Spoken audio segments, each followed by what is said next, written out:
की शुरुआत में दो फ्रेंड्स को दिखाते हैं। इसका नाम है जैसन और उसके फ्रेंड का नाम है मिक। और ये देखिए, ये है जैसन की गर्लफ्रेंड जिसका नाम है नताशा। मिक वैसे अभी सिंगल है तो कहता है कि यार इस बार हम एक थ्रिलिंग जगह पे ट्रिप के लिए जाएंगे। मैंने एक फार्म को सिलेक्ट कर लिया है जहाँ पे पता है 1980s में हुए कांड के बाद आज तक कोई गया ही नहीं। तुम्हारे तो नताशा मिल गई, लेकिन मुझे भी तो कोई पार्टनर चाहिए ना। तो तुम नताशा से कहो कि वो अपनी फ्रेंड मेलेनी को भी ट्रिप पर लेकर आए, बड़ा मजा आएगा और गर्लफ्रेंड के साथ फार्म में वक्त बिताने का थ्रिल बिल्कुल ही अलग होगा। ये सुनने के बाद जैसन मान जाता है और नताशा से कहता है कि काम करना, अपनी फ्रेंड मेलेनी को कॉल करके पूछो उससे वो अवेलेबल है कि नहीं। वो भी मेलेनी को कॉल कर देती है। इसी बीच जैसन मिक से कहता है कि सुनो, इन लड़कियों को पता नहीं चलना चाहिए कि हम ऐसी खतरनाक कहानियों वाले फार्म में वक्त बिताने के लिए जा रहे हैं, वरना दोनों नहीं आएंगे हमारे साथ। मिक कहता है कि हाँ, मैं क्यों बताऊंगा यार, बस मेलेनी आ जाए, मुझे और क्या चाहिए। अगले दिन मेलेनी इन तीनों के साथ ट्रिप पर जाने के लिए तैयार हो जाती है। उसको देखते मिक के दिल में तो बिल्कुल लड्डू फूटने लग जाते हैं कि वाह यार, अति सुंदर, आज तो मैं मेलेनी को इम्प्रेस करके रहूंगा और ऐसा इम्प्रेस करूंगा कि ये मुझे कभी छोड़कर नहीं जाएगी। अब जैसन दोनों लड़कियों से कहता है कि सुनो,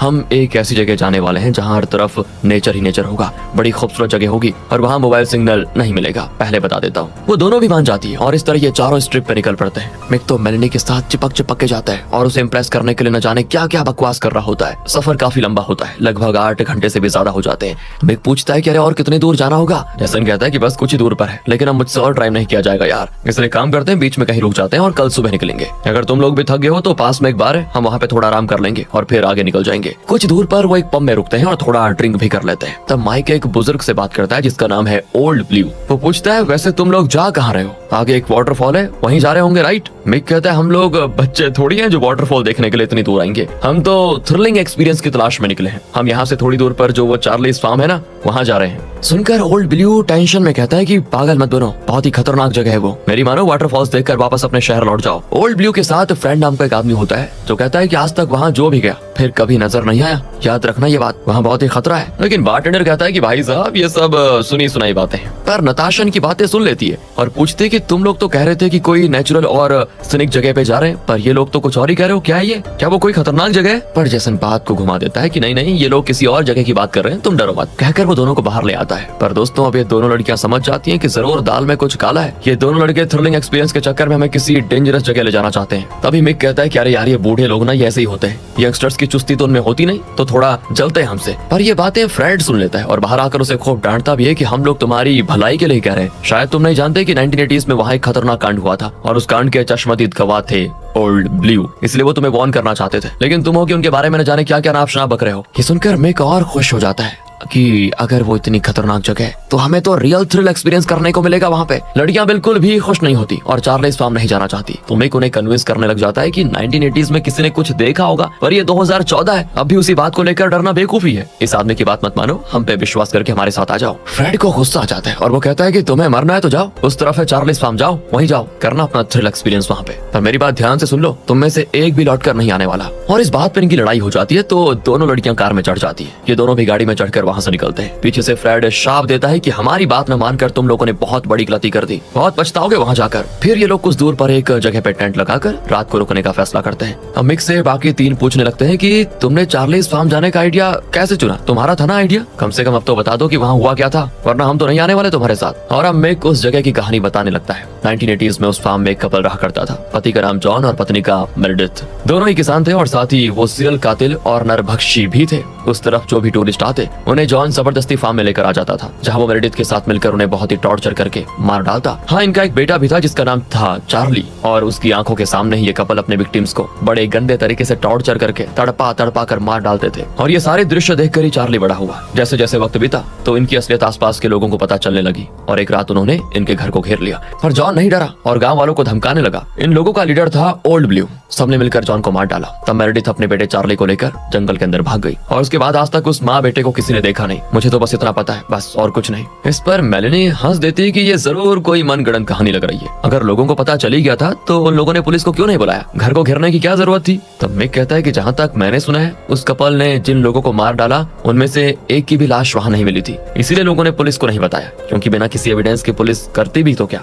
सुना है वो कपल अपने विक्टिम्स का कत्ल करके उन्हें खा जाते थे। कुछ लोगों का तो मानना है कि वो उन लाशों के टुकड़े टुकड़े करके जंगल में सुअरों को खिला देते थे। देखो ये सब तो सुनी सुनाई बातें हैं और मुझे जो पता था मैंने बता दिया, लेकिन क्योंकि ओल्ड ब्लू उस वक्त मौका वारदात पर था तो शायद वो हमें बता सकते हैं कि असलियत क्या थी। तुम लोग कहो तो हम दोबारा उनसे मिलकर पूछ सकते हैं। अब ये सुनकर नताशा डर जाती है और कहती है और भी कितनी सारी अच्छी अच्छी जगह हैं इस दुनिया में, तुम्हें बस उस खूनी फार्म में जाने की क्यों सूझी? अरे मेरी मानो, हम बस वाटरफॉल देखकर तुरंत लौट आते हैं। पर अब मेलेनी इन लड़कों की साइड लेते हुए कहती है बेकार में डर कर क्या फायदा, कम से कम इन बातों को गलत साबित करने के लिए हमें थोड़ा रिसर्च करनी चाहिए वहाँ पे जाके। मुझे नहीं लगता कि इतने दशक के बाद वो खूनी मेरेडिथ या उसका बेटा वहाँ होगा और हमें मारेगा। देखो डरो मत, चल लेते हैं वहाँ पे। अगर वहाँ जाकर भी तुम्हें वो जगह खतरनाक लगे तो लौट आएंगे। जैसे तैसे रात गुजरती और अगली सुबह भी नताशा का डर कम नहीं होता, लेकिन मेलेनी उसको हिम्मत देती है कि जब तक हम सब साथ हैं कुछ नहीं होगा। आखिर वो अपनी चीजें लेकर कार में चार्लीज फार्म की ओर निकल पड़ते हैं, लेकिन चार्लीज फार्म का एग्जैक्ट लोकेशन इन्हें नहीं पता चलता। तो जैसन अपने एक बॉक्सर फ्रेंड को कॉल करता है जिसका नाम है टोनी। वो इसी इलाके में रहता है और यहाँ टोनी को दिखाया जाता है दोस्तों, जो कि वाकई में एक बॉक्सर है और कुछ लोगों को ट्रेन कर रहा होता है। जब जैसन उससे चार्लीज फार्म का लोकेशन पूछता है तो वो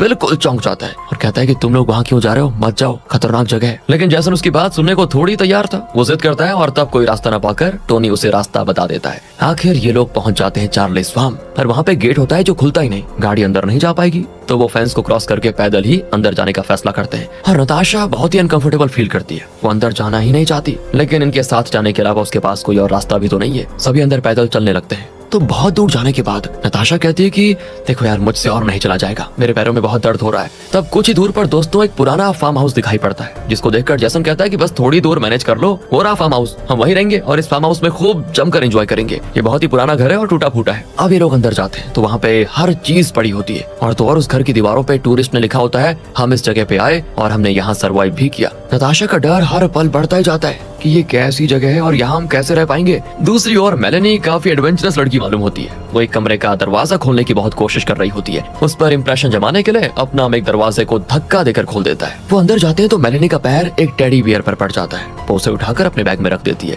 और मिक से कहती है इसको मैं यादगार के तौर पर घर लेकर जाऊंगी और सबको दिखाकर शो ऑफ करूंगी कि चार्लीज फार्म में जाकर मैं जिंदा लौट आई। बाहर बहुत तेज हवाएं चल रही होती है, जिसकी वजह से घर का मेन डोर अपने आप बंद हो जाता है। आवाज सुनकर मेलेनी थोड़ा घबरा जाती है और इस पर सभी हंस भी पड़ते हैं कि लो, तुम तो बड़ी झांसी की रानी बन रही थी। फिर ये लोग भी दीवार पर अपने अपने नाम लिख देते हैं। नताशा कहती है मुझे यहाँ अभी भी बहुत डर लग रहा है, लेकिन रात होने वाली है, हमें यहीं रुकना पड़ेगा, इसलिए प्रॉमिस करो कि सब एक ही कमरे में रहेंगे और ना ही कोई अकेला कहीं बाहर जाएगा। सभी उसकी बात मान जाते हैं और यहाँ पे एक फ्लैशबैक दिखाया जाता है कि जब गांव वालों ने मिलकर नरभक्षी जॉन को मार डाला और उसकी पत्नी मेरेडिथ अपने बेटे चार्ली को लेकर जंगल के अंदर भाग गई, तो गांव वाले उनके घर में घुसकर तलाशी लेने लगे। उन्होंने वहाँ पर कई लोगों की लाशें देखी जिनके टुकड़े टुकड़े किए हुए थे। एक लड़की के हाथ पैर बांधकर उसे बहुत ही टॉर्चर भी किया गया था। ये देखकर गांव वाले तुरंत जंगल के अंदर गए और मेरेडिथ को तलाशने लगे। मेरेडिथ जंगल के अंदर एक कॉटेज में अपने बेटे को छुपा देती है और दरवाजा बंद करने वाली होती है कि इतने में गांव वाले आ जाते हैं। वो मेरेडिथ को पकड़कर पीटने लगते हैं और कहते हैं कि तुम्हारा बेटा कहाँ है, तुम लोग नरभक्षी हो और वो भी तुम्हारी तरह होगा। पर वो कहती मेरे बेटे को मरे हुए कई महीने बीत चुके हैं, मुझे छोड़ दो। पर गांव वाले उसे पीट पीट कर बहुत ही बेरहमी से उसका कत्ल कर देते हैं। ये सारी चीजें चार्ली एक जगह छुप कर देख रहा होता है और वो जिंदा बच जाता है। यहाँ से सीधे प्रेजेंट को दिखाते हैं कि ये चारों एक कमरे में बैठे आराम से बातें कर रहे होते हैं। जैसन कहता है कि रात को बाहर का नजारा बहुत अच्छा होगा, चलो बाहर जाकर देखते हैं। लेकिन नताशा साफ मना कर देती कि नहीं नहीं, सब अंदर ही रहेंगे और इसलिए सभी अंदर सो जाते हैं। आधी रात को मेलेनी की नींद खुलती है तो वो एक लंबे चौड़े आदमी का रूप देखती है दोस्तों,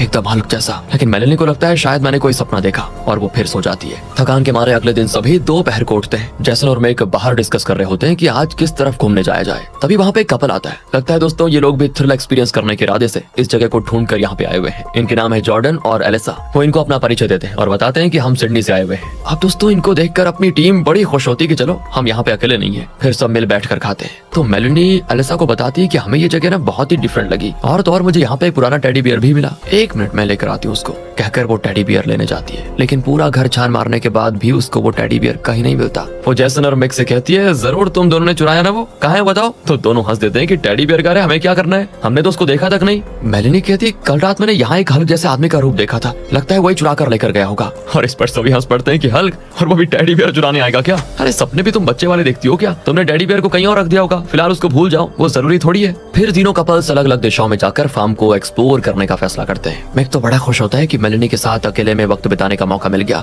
एक जगह पे मेलेनी को बहुत बदबू आती है जो कि पास के एक होल से आ रही होती है। अब दोनों अंदर झांकते हैं तो मेलेनी मिक को अंदर धकेलने की एक्टिंग करती है इसी बहाने इनके बीच थोड़ी नजदीकियां बढ़ जाती है। दूसरी ओर जैसन, नताशा, एलिसा और जॉर्डन फार्म को अच्छे से एक्सप्लोर कर रहे होते हैं और यहाँ मिक और मेलेनी एक नदी को देखते हैं और ड्रेस उतारकर उसमें डुबकी लगाकर मजे लेने लग जाते हैं। यहाँ जॉर्डन और एलिसा जैसन और नताशा से बिल्कुल अलग होकर एक पुराने वेयर हाउस में पहुंच जाते हैं जहाँ बाहर एक कुल्हाड़ी होती है। जॉर्डन कहता है ये पुराने जमाने की कुल्हाड़ी लगती है, मैं तो इसे अपने साथ लेकर जाऊंगा यादगार के तौर पर। एलिसा कहती है चलो अंदर जाकर देखते हैं और भी कुछ होगा। तो जॉर्डन कुल्हाड़ी को बाहर रखकर उसके साथ वेयर हाउस के अंदर चला जाता है। अंदर बहुत बदबू आती है और इन्हें लगता है शायद बहुत सालों से ये जगह बंद पड़ी हुई है तभी ऐसी बदबू आ रही है। लेकिन वहाँ पे एक बेड होता है जिसको देखकर लगता है कि अभी अभी कोई यहाँ से उठकर गया है और ये देखकर एलिसा डर जाती है कि हमें यहाँ से तुरंत चले जाना चाहिए, शायद कोई यहाँ पे रहता है। पर जॉर्डन हंसता है कि अरे 1980s के बाद यहाँ किसी ने कदम नहीं रखा, तुम बेकार में डर रही हो। कहकर वो बाहर निकलता है तो एक बहुत बड़ा रूप उसके सामने आता है और उसकी छाती पर दोस्तों वही कुल्हाड़ी उतार देता है जो जॉर्डन ने बाहर छोड़ा था। जॉर्डन वहीं पे खत्म। एलिसा तो डर के मारे चिल्ला देती है और घर के अंदर जाकर पीछे के दरवाजे को तोड़कर वहाँ से कमरे में छुप जाती है। और तब वो डरावना आदमी जंगल की तरफ घुर्राते हुए अंदर आता है। वो धीरे धीरे चलता है और एलिसा को हर तरफ ढूंढने लग जाता है। तब एक जगह पे उसको रोने की आवाज आती है। असल में वो डर के मारे रो गई थी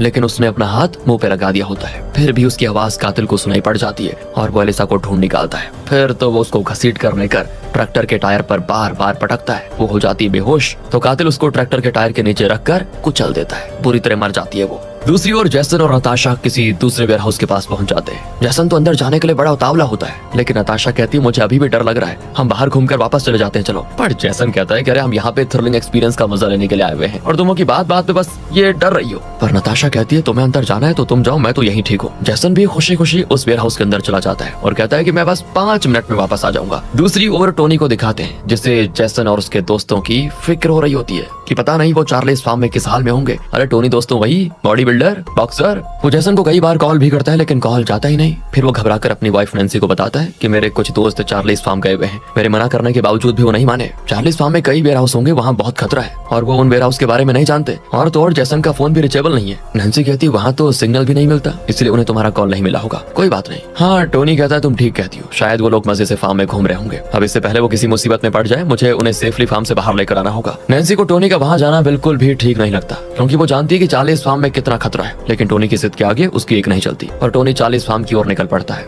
यहाँ मिक मेलेनी के साथ मस्त एंजॉय कर रहा होता है। एक कैमरे से उसकी फोटोज क्लिक करने लगता है और मेलेनी की बढ़ा चढ़ाकर तारीफे पे तारीफे। अब मिक की बचकानी हरकत देखकर मेलेनी को भी उस पे थोड़ा क्रश हो जाता है। अचानक मेलेनी चिल्लाती है कि कोई हमें देख रहा है। मिक मुड़कर देखता है तो वहाँ पे खड़ा होता है कातिल। पर मिक नहीं जानता कि वो कातिल है। वो कहता है कि ये कौन आ गया कबाब में हड्डी बनकर यार। वो एकदम शान से पानी निकालकर कातिल के सामने जाकर खड़ा हो जाता है। शायद उसे एहसास नहीं था दोस्तों कि वो पूरा नंगा है। और इसी बीच मेलेनी पानी से निकलकर अपना ड्रेस पहन लेती है और मिक को वार्न करती है कि प्लीज वापस आ जाओ, वो काफी खतरनाक लग रहा है। मिक कभी भी अपना इंप्रेशन जमाने में मस्त होता है और मेलेनी से कहता है कि तुम फिक्र मत करो डार्लिंग, ये चाहे मॉन्स्टर ही क्यों ना हो जाए, इसकी मौत मेरे हाथों लिखी हुई है। फिर वो कातिल से कहता है कि शर्म नहीं आती, एक आदमी और औरत को नहाते हुए देख रहे हो। इस पर कातिल भी बुरी तरह हंसने लग जाता है। तो मिक मेलेनी से कहता है कि देखा देखा ये पागल है, बेचारा रास्ता भटक कर यहाँ पहुंच गया, ये एकदम हार्मलेस है, कोई दिक्कत नहीं है। इस तरह डायलॉग मारकर वो मुड़ता है तो कातिल उसके प्राइवेट पार्ट्स को काट डालता है और उसका मुंह तोड़ देता है। बेचारा मिक दर्द के मारे तड़पने लग जाता है और आखिर मर जाता है। ये देखकर मेलेनी की जान निकल जाती है पूरी तरह। मिक को ऐसी घिनौनी मौत देने के बाद वो मेलेनी की ओर मुड़ता है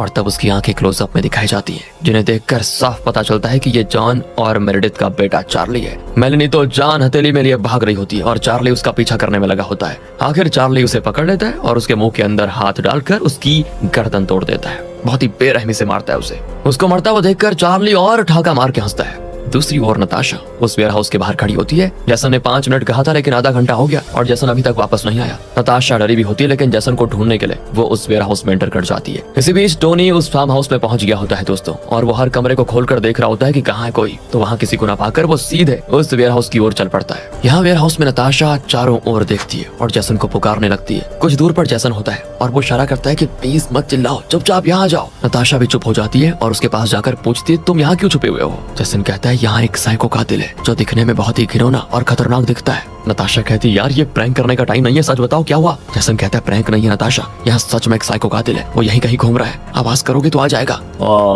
ठीक उसी वक्त कातिल चार्ली अंदर आता है। नताशा चिल्लाने वाली होती है लेकिन जैसन उसका मुंह बंद कर देता है और जब चार्ली को यहाँ पे कोई नहीं मिलता तो वो चला जाता है। मौका पाकर ये लोग बच निकलने की कोशिश करते हैं लेकिन दरवाजा बंद हो जाता है। इतने में टोनी यहाँ पहुंच जाता है दोस्तों। अंधेरे में चार्ली को देखकर उसे लगता है शायद वो जैसन है और वो डांटता है कि अबे यार जैसन तूने मुझे डरा ही दिया, तुम्हारे दूसरे फ्रेंड्स कहाँ पे? देखो हमें यहाँ से तुरंत निकलना होगा क्योंकि ये जगह खतरनाक खतरनाक है। लेकिन तब चार्ली हाथ में चाकू लिए सामने आ जाता है। वो चाकू को साइड में कहीं घुसा देता है। ठीक उसी के पीछे जेसन और नताशा होते हैं। खुशकिस्मती से दोस्तों उन्हें चाकू नहीं लगता और टोनी समझ जाता है कि वो चार्ली से बचकर भाग नहीं सकता, इसीलिए वो उससे लड़ना शुरू करता है। अब उसकी ये हिम्मत चार्ली को भा जाती है और वो चिल्लाता है कि जैसे कि वो टोनी को ललकार रहा हो। फिर दोनों की लड़ाई होती है। टोनी चाहे उसे कितना भी मार ले, लेकिन वो पत्थर की तरह खड़ा होता है। आखिर इतना बड़ा और तगड़ा जो ठहरा, एक पॉइंट पर वो टोनी की गर्दन दबाने लग जाता है। साइड में एक रॉड जैसी चीज होती है जिससे वो टोनी की आंखों को डैमेज करने की कोशिश करता है, लेकिन टोनी ठहरा बॉक्सर, वो खुद को काफी अच्छे से डिफेंड करता है। इसी बीच जैसन और नताशा चुपके से वहां से निकलने की कोशिश करते हैं और तब जाकर जैसन टोनी को चार्ली से मार खाते हुए देख लेता है। अब टोनी उसका दोस्त है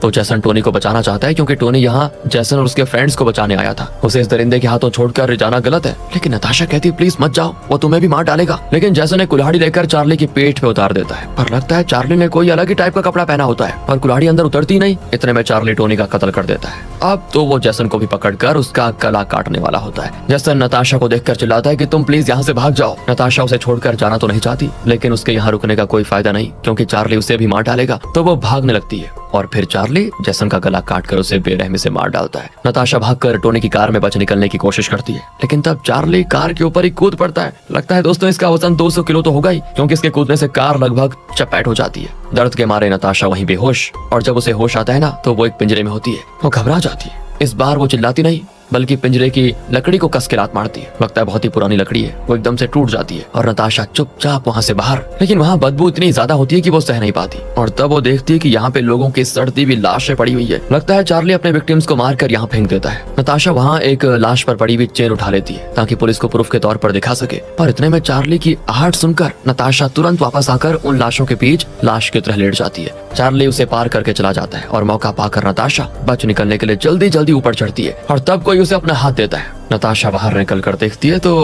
उसे हाथ देने वाला कोई और नहीं बल्कि ओल्ड ब्लू था, वही बुजुर्ग जिसने बारमैन को समझाया था कि चार्लीज फार्म मत जाओ, खतरा है। ओल्ड ब्लू को लगा कि ये लोग जिद्दी हैं और जरूर चार्लीज फार्म जाएंगे, इसलिए वो उनकी मदद करने के लिए आ गया। वो तुरंत नताशा को लेकर अपनी कार में भाग जाता है और नीचे नताशा को ना पाकर चार्ली समझ जाता है कि वो बच निकली। वो तुरंत इनके पीछे पड़ जाता है। ओल्ड ब्लू और नताशा कार की ओर भाग रहे होते हैं कि अचानक ओल्ड ब्लू की पीठ पर एक चाकू उतर जाता है, क्योंकि पीछे से चार्ली ने हमला कर दिया था। ओल्ड ब्लू वहीं पे गिर जाता है। तो फिर अब चार्ली नताशा की ओर भागता है। नताशा ओल्ड ब्लू का गन निकालकर चार्ली पे तान देती है, लेकिन वो पीछे नहीं हटता तो नताशा गोली चला देती है, जो कि उसके सीने को चीर कर चला जाता है और वो नीचे। नताशा दूसरी बार शूट करती है, लेकिन लगता है गन जाम हो चुकी है। अब वो चार्ली के पैर पे मारती है, लेकिन वो जरा भी नहीं हिलता। लगता है उसमें जान नहीं है। फिर नताशा भागकर ओल्ड ब्लू के ट्रक के पास आती है। उसकी चाबी कुछ दूर पर पड़ी होती है, तो नताशा उसे निकालने की कोशिश कर रही होती है, लेकिन ग्लास पर चार्ली का रिफ्लेक्शन दिखता है। अगले ही सेकंड नताशा के पेट पे गन दबा दी जाती है और चार्ली उसके पेट को चीरकर उसे बहुत ही घिनौनी मौत दे देता है। उसे तड़प कर मरते हुए देखकर चार्ली बिल्कुल एक साइको की तरह हंसता है और उसकी लाश को उठाकर अपने अड्डे की ओर लेकर जाता है। इसी के साथ दोस्तों खून खराबे से भरपूर चार्लीज फार्म नाम की ये स्लैशर मूवी खत्म हो जाती है। अब इसका क्या मैसेज था ये तो पता नहीं, लेकिन हमारे हिसाब से एक इम्पोर्टेंट बात कही गई है कि जब कोई किसी चीज के बारे में वार्न करे तो उसको अनसुना मत करो, और थ्रिल्स एक्सपीरियंस करने के चक्कर में इस तरह बेकार में जान जोखिम में मत डालना। इस बारे में आपका क्या ख्याल है कमेंट सेक्शन में जरूर